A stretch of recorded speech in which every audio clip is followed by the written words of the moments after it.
5 बज रहे थे और जो डीएसपी साहब थीं वो अपने ऑफिस से बाहर निकल कर आ रही थीं, तो उन्होंने बाहर देखा। जैसे ही मौसम बहुत ही उस दिन का सुहाना था और हल्के-हल्के बादल थे और हल्की-हल्की बूँदें गिर रही थीं। जैसे ही वो बाहर निकलती हैं और निकल कर अपने जो उनका ड्राइवर होता है, वो अपने ड्राइवर से कहती हैं कि ड्राइवर साहब गाड़ी बाहर निकालो, अब मुझे अपने रूम की तरफ चलना है। जैसे ही दोस्तों वो ड्राइवर डीएसपी साहब की गाड़ी निकालता है और निकाल कर उसमें डीएसपी साहब बैठ जाती हैं और बैठकर वो जैसे ही अपने आवास की तरफ चलती हैं, तो रास्ते में जो उनका शहर पड़ता है उस शहर से जैसे ही गुजरती हैं, तो वो कहती हैं अपने ड्राइवर से कि आज मौसम बहुत ही सुहाना है।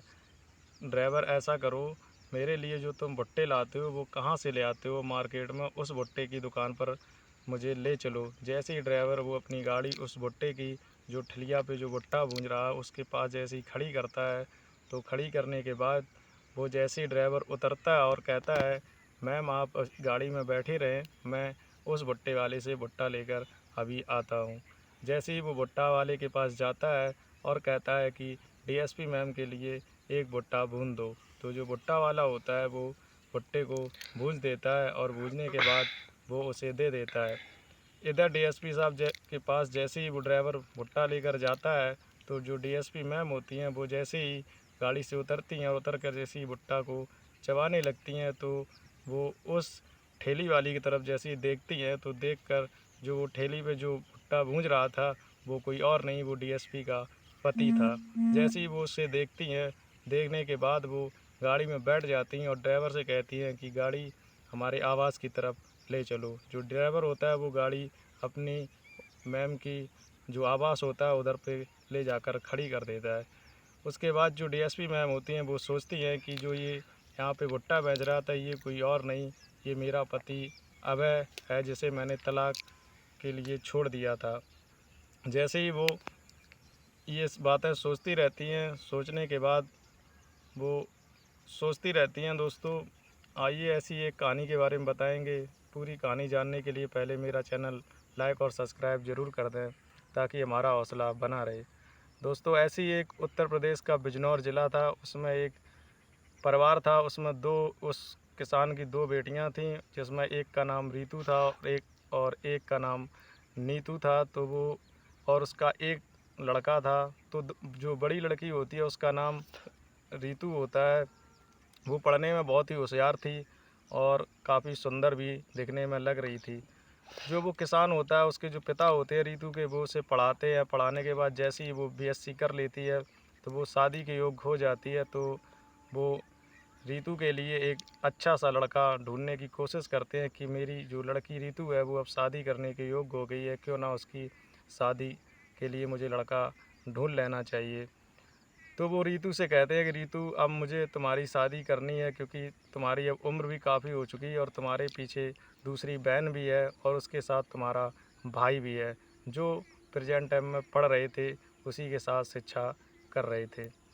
जो रीतू के जो पिता होते हैं वो एक गांव से उनकी थोड़ी दूर पर 5-6 किलोमीटर दूर पर एक गांव होता है। उस गांव में जो एक अभय नाम का लड़का था वो भी बीएससी की पढ़ाई पढ़ रहा था और उसकी जो संपत्ति थी ठीक ठाक थी और अच्छी थोड़ी फैमिली से भी था, तो और अकेला भी था। तो उसकी जो रीतू के पिता होते हैं उसे देखने जाते हैं और उससे पूछताछ करते हैं। पूछने के बाद उसकी जो शादी होती है उसके साथ उन्हें लड़का पसंद आ जाता है और रीतू की शादी के लिए वो हाँ कर देते हैं। इधर जो अभय होता है वो देखने में भी सुंदर होता है और अच्छा हष्ट पुष्ट भी लगने लगता है। जैसे ही वो उस रीतू को देखने के लिए जाता है, देखकर रीतू तो पहले से ही सुंदर थी और पढ़ने में होशियार थी। उसके माँ बाप ने अभय के उस रीतू को देखा और देखने के बाद उस रीतू को पसंद कर लिया। पसंद करने के बाद रीतू की शादी उस अभय के साथ हो जाती है। जैसी शादी होने के बाद वो अभय के घर आ जाती है और आकर वो अपने ससुराल में रहने लगती है। जो अभय होता है वो 5-6 महीने जब गुजर जाते हैं तो अच्छे से रीतू को बहुत प्यार करता है और बहुत ही अच्छे से उसका ख्याल रखता है। शाम को आता है तो उसकी जो वो खाने को कहती है वो लेकर आता है। इधर जो अभय था उसके जो कुछ उसकी जो संगत थी, वो उसके जो दोस्त थे उसे बिगाड़ने में लगे थे, क्योंकि वो देख रहे थे कि अबे अच्छे पैसे से अच्छा था, क्योंकि खर्चा करने लगा था। तो उसके दोस्त शाम को उसे दारू पिलाते थे, उसको मीट खिलाते थे। ऐसे ही जब उसका जो समय था वो ज़्यादा ही दारू पीने लगा और पीकर घर पर आता था, तो रीतू को मारता था। जब रीतू उससे रोकती थी कि तुम अभी से ये दारू पी रहे हो, इस दारू से हमारे अभी बच्चे होंगे, क्या प्रभाव पड़ेगा, कुछ पूंजी इकट्ठी कर लो ताकि हम लोग अपने बच्चे को अच्छे से पढ़ा सकें। इधर जो अभय होता है वो अपने दोस्तों के साथ जाने से मना नहीं करता, और वो उसके जो दोस्त होते हैं दोस्तों, वो उसको इतना नशा का आदी बना देते हैं कि वो नशे के बिना रहना उसका नामुमकिन हो जाता है। जैसे ही सूर्य ढलता है और ढलने के साथ ही उसको नशा का जो आदी था उसको फिर सीधा नशा, जहाँ नशे का जो ठेका होता है वहाँ वो शाम को चला जाता था। जब वो शाम को एक दिन उसने ज़्यादा ही हद पार कर दी, तो एक दिन वो दारू पीकर आया, उसने अपने माँ बाप को भी मारा, कुछ गलतियाँ की और अपने मम्मी पापा को भी गालियाँ दी। इधर रीतू को भी मारा। जब रीतू ने कहा कि आज मैं तुम्हें लास्ट बार कह रही हूँ, नहीं तो मैं तुम्हें छोड़कर चली जाऊँगी, तो वो कहता है कि ठीक है, तुम छोड़कर मुझे जाना चाहती हो तो जा सकती हो, पर मैं अपने दोस्तों को नहीं छोड़ूंगा। इतनी बात कहकर वो जो रीतू होती है वो उसे अभय को छोड़कर चली जाती है और अपने घर वापस पहुंच जाती है। वहां जाकर अपने पापा को और अपने भाई और अपनी मम्मी को सारी बात बताती है कि अभय अब शाम को दारू पी कर आता है, हमें मारता है, मम्मी पापा को भी मारता है, उसके अब पहले जैसा स्वभाव नहीं रहा। दोस्तों, इधर जो रीतू होती है वो काफ़ी दिन हो जाते हैं उसे अपने पापा के यहाँ रहते रहते, तो वो सोचती है अबे अभी भी लेने नहीं आया। जब काफ़ी दिन हो जाते हैं तो वो उसके पड़ोस में एक उसकी सहेली थी जो पीसीएस की तैयारी कर रही थी, तो वो अपने सहेली के पास चली जाती है और कहती है कि यार मैं अभय से बहुत प्यार करती हूँ, उसे कैसे मैं सुधारूँ, कैसे क्या मुझे करूँ ताकि अभय सुधर जाए। तो वो कहती है कि तुम मेरे साथ तैयारी करने लगो, पीसीएस या आईएएस की, यूपीएससी की अगर कोचिंग करने लगोगी शायद तुम्हें सफलता मिल जाए, तुम कुछ अधिकारी बन जाओगी तो वो सुधर जाए। ऐसा ही होता है कि वो अपनी सहेली के साथ भी तैयारी करने लगती है और जो ऑनलाइन कोर्स होता है वो परचेज कर लेती है, और परचेज करने के साथ अपनी सहेली के साथ वो भी जो दिन में काम होता है करने के बाद जो उसका बैच था वो ऑनलाइन बैच ले लेती है। बैच लेने के बाद वो उसी के साथ अपनी तैयारी भी करने लगती है। इधर जो अभय था उसने अपनी जो उधर उसके जो मम्मी पापा थे वो भी एक्सपायर हो गए थे, क्योंकि वो इतना परेशान प्रताड़ित कर रहा था। उनकी उम्र भी अधिक हो चुकी थी तो वो एक्सपायर हो गए। उसके बाद अभय घर में अकेला बचा। उधर जो उसकी संपत्ति थी और जो उसका मकान अकान था उसके दोस्तों ने वो भी दूसरे को गिरवी रख दिया, और रख कर उसके जो पैसे थे वो भी सारे दारू में पीकर उसे नष्ट कर दिया। और दारू का जो उसके दोस्त थे उसे इतने पिलाते थे कि उसको होश नहीं रहता था।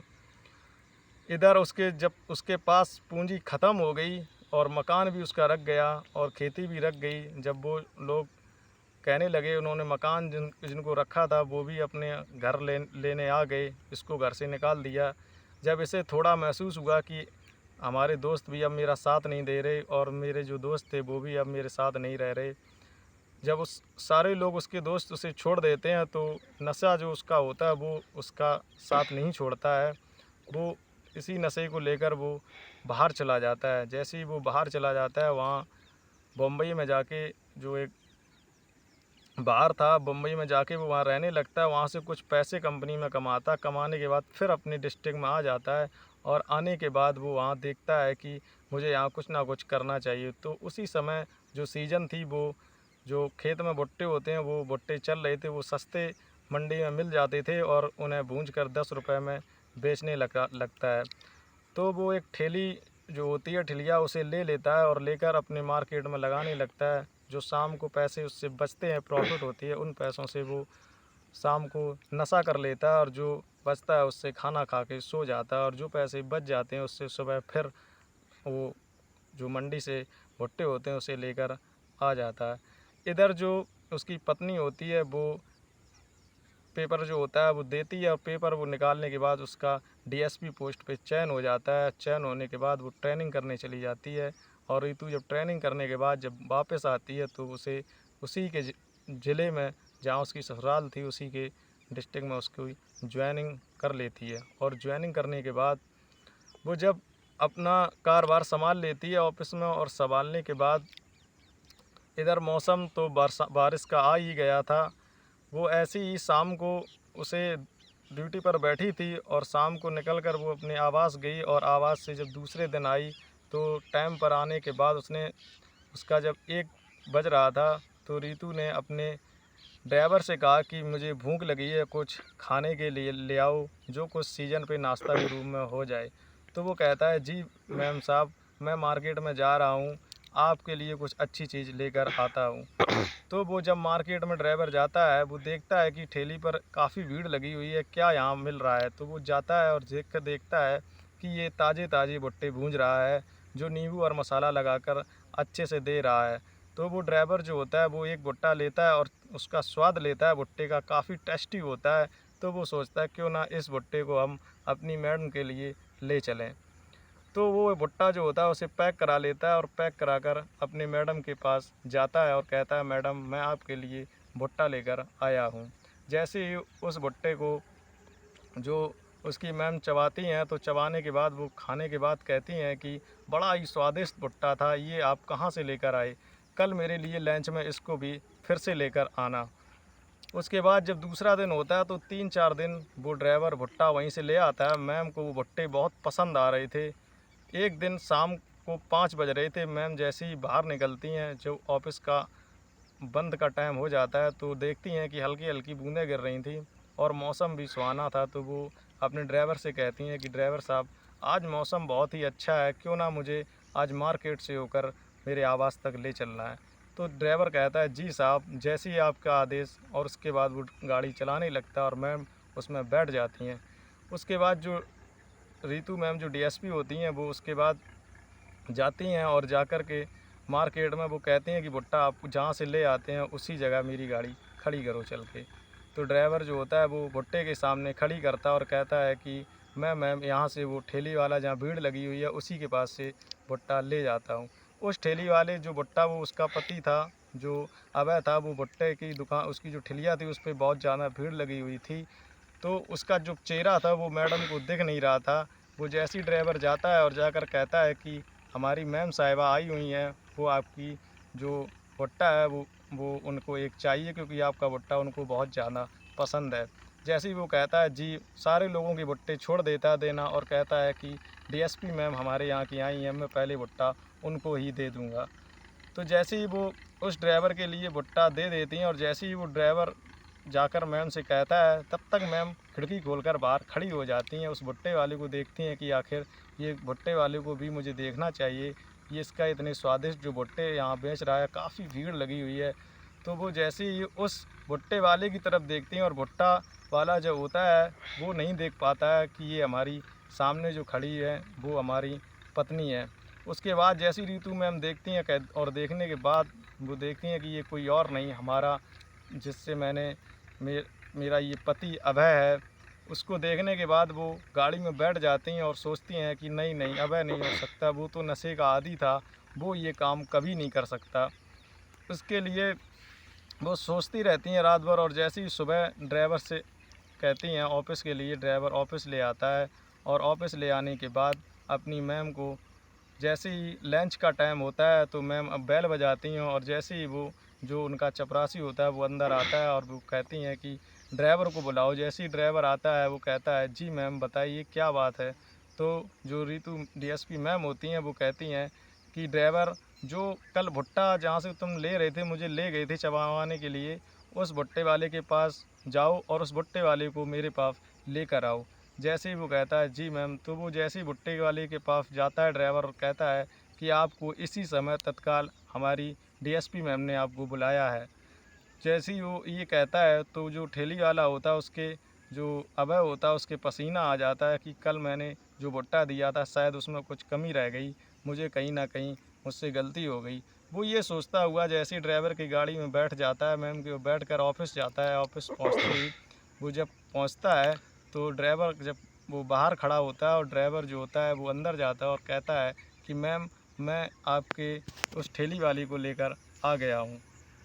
जैसे ही मैम कह देख पूछती हैं आ गया है, तो कहती हैं तुम ड्राइवर बाहर जाओ और उसे अंदर भेज दो। जैसे ही वो शर्ट पहन कर अंदर आता है और जैसे ही गर्दन नीचे झुकाए होता है, वो सामने चेहरा फेस टू फेस नहीं देखता है। जैसे ही वो कुर्सी पर बैठी होती हैं और वो उस अभय की तरफ देखती हैं और कहती हैं, अभय, तो क्या तुम्हारा नाम अभय है?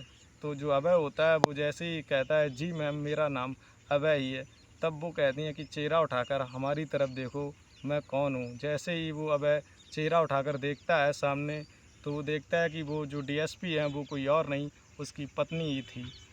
तो वो एकदम देखकर रोने लगता है और कहता है, कुछ गलती हो गई हो मैम तो मुझे माफ़ कर दो, कल मैंने भुट्टे में अगर कोई कमी रह गई हो। तो वो कहती हैं, नहीं भुट्टा तुम्हारा काफ़ी स्वादिष्ट था, पर वो ये तुमने भुट्टा कब से लगाना सीख लिया? क्या तुम्हारे दोस्त जो तुम्हारे साथ थे वो भी यहाँ पर साथ में रहते हैं? तो वो कहता है, जी नहीं, मुझसे बहुत बड़ी गलती हो गई, तुम मुझे समझाती रहीं पर मैं नहीं माना और मैंने अपने दोस्तों की रास्ता चुन ली, और उसके बाद तुम भी छूट गई और मम्मी पापा थे वो भी हमें छोड़कर चले गए। तो ये जब बातें वो कहती हैं तो वो कहती हैं, और तुमने जो घर मकान रख दिया था उसका क्या हुआ? तो वो कहता है कि वो अभी भी रखे हुए हैं। उसके बाद वो कहती हैं कि तुमने नशा छोड़ दिया है क्या? तो वो कहता है, मैंने नशा आज दिन तक नहीं छोड़ पाया, पर मैं मेहनत तो करने लगा, पर मैं शाम को नशे का आदी अभी भी हूँ। उसके बाद वो जो मैम होती हैं वो उससे कहती हैं कि ठीक है, तुम नशा छोड़ दो, और नशे अगर छोड़ दोगे तो मैं तुम कोई अच्छी बिजनेस कर लो, जिससे कुछ मेहनत कर रहे हो तो अपनी जो खेती और जो मकान तुमने रख दिया है वो शायद तुम्हारा छुड़वा सको। लेकिन वो कहता है कि मुझसे सब कुछ छूटने को तैयार हूँ मैं छोड़ने के लिए, लेकिन मुझसे छूट नहीं रहा है। इधर जो वो मैम होती हैं वो कहती हैं, ठीक है, मैं इसमें तुम्हारी कुछ मदद कर दूँगी। उसके बाद वो एक डॉक्टर को बुलाती हैं और बुलाकर कहती हैं कि इनसे ये जो दारू पीते हैं, ये दारू छुड़वाने के लिए आप अपने पास इन्हें रख लो कुछ दिन के लिए, शायद ये वहाँ पे इसको दारू ना मिले तो शायद ये छोड़ दे। तो वो डॉक्टर होता है, वे उस हॉस्पिटल में उसको एडमिट करा देती हैं, उसको वहाँ काफ़ी इलाज करने लगता है। इधर जो डीएसपी मैम होती हैं जो, वो शाम को जैसी ऑफिस से निकलती हैं उसके पास जाती हैं, कुछ फल लेके जाती हैं उसे नाश्ता के लिए रूम में, और कुछ उसको खाने की जो इच्छा होती है वो ले जाती हैं। जब उसका वहाँ महीना 1 डेढ़ महीना इलाज होता है तो जो डॉक्टर साहब होते हैं वो कहते हैं कि अब इसका लगता है नशे का ये आदी नहीं रहा है, काफ़ी इसमें सुधार हो गया है। इसके बाद वो जो रीतू होती हैं वो उसका जो बिल होता है वो अपनी जेब से पे कर देती हैं, और पे करने के बाद उसे अपने आवास पर ले आती हैं, और ले आकर देखती हैं कि 1-2 दिन वो नशा नहीं करता है। तो जो रीतू मैम होती हैं वो अपने मम्मी पापा से कहती हैं कि पापा, वो पूरी कहानी बताती हैं कि मुझे अभय मिला और अभय इस हालत में मिला, और मैंने उसको इस हॉस्पिटल में रखा, अब काफ़ी सुधर गया, अब दारू नहीं पी रहा है, क्या मैं उसके साथ दोबारा से रहने लगूं? तो उसके मम्मी पापा उसे बहुत डांटते हैं कि जो लड़का पहले नहीं सुधरा, पहले नहीं सुधर सका, अब वो कैसे सुधर गया जाएगा? वो तुम्हारी ज़िंदगी में फिर से तुम्हारी ज़िंदगी वहीं कर देगा। तुमने कहाँ से कहाँ अपना सफ़र तय कर लिया, आज वो वहाँ से और नीचे चला गया। तो वो जो रीतू मैम होती हैं वो कहती हैं कि मैम, मम्मी पापा से अपने रोने लगती और कहती हैं कि मैंने उससे प्यार किया था और उसने मेरी मांग में सिंदूर डाला था। मैं हिंदू धर्म के नाते होते हुए भी मेरा मन अब दूसरी जगह शादी करने का नहीं है। मैं ऐसा ही सारा जीवन काट दूंगी, अगर रहूंगी तो उसी के साथ रहूंगी, शायद वो सुधर चुका है। इतनी बात कहते हैं तो उसके मम्मी पापा भी रोने लगते हैं और सोचते हैं कहीं ना कहीं हमारी लड़की ने अच्छे संस्कार प्राप्त किए हैं, तभी ये ऐसे बोल रही है। ऐसे ही होते हुए वो उसके मम्मी पापा होते कहते हैं, अगर इस साथ में रहने की इच्छा है तो मैं तुम्हें मना नहीं कर रही हूँ उसकी जो मम्मी कहती है, और उसके पापा भी हाँ कर देते हैं साथ में रहने के लिए। उसके बाद वो जाती है और जाकर के उस अभय के साथ में दोबारा से मंदिर में फेरे लेती है, और फेरे लेने के बाद उसके साथ रहने लगती है। फिर उससे पूछती है कि तुम्हारी अगर बिजनेस करने की कोई इच्छा है तो मुझे बता दो। वो कहता है कि आप जो चाहो मैं वो कर दूंगा, मैं अब आपके साथ ही रहूँगा, मुझसे जो गलतियाँ हुई वो मुझे माफ़ कर दो। अब मैं जीवन में दोबारा ऐसी संगत ना करूँगा, और ना ही मैं जीवन में ऐसी कभी कोई दारू का नशा करूँगा। उसके बाद जो डीएसपी मैम होती हैं वो उसको एक रेस्टोरेंट वहाँ अच्छा सा खुलवा देती हैं जो बहुत ही पॉपुलर हो जाता है, और वहाँ इतना रेस्टोरेंट चलने लगता है, जिससे वो बहुत अच्छा खासा पैसा कमाने लगता है। मिलकर दोनों लोग पैसे कमाते हैं, जो बच जाता है, बचने के बाद उसकी जो ज़मीन रखी थी उस ज़मीन छुड़वा लेती हैं डीएसपी साहब, और जो मकान रखा था वो भी वहाँ के उच्च अधिकारियों से बात करके उनसे वो मकान और खेती संपत्ति छुड़वा कर उसका जैसे का जैसा जो मकान था, खेती थी, सारा कुछ वैसा ही कर लेती हैं, और करने के बाद दोनों ही साथ में रहने लगते हैं। दोस्तों, उसके बाद उनकी ज़िंदगी एक खुशहाल की रूप में हो जाती है। नमस्कार।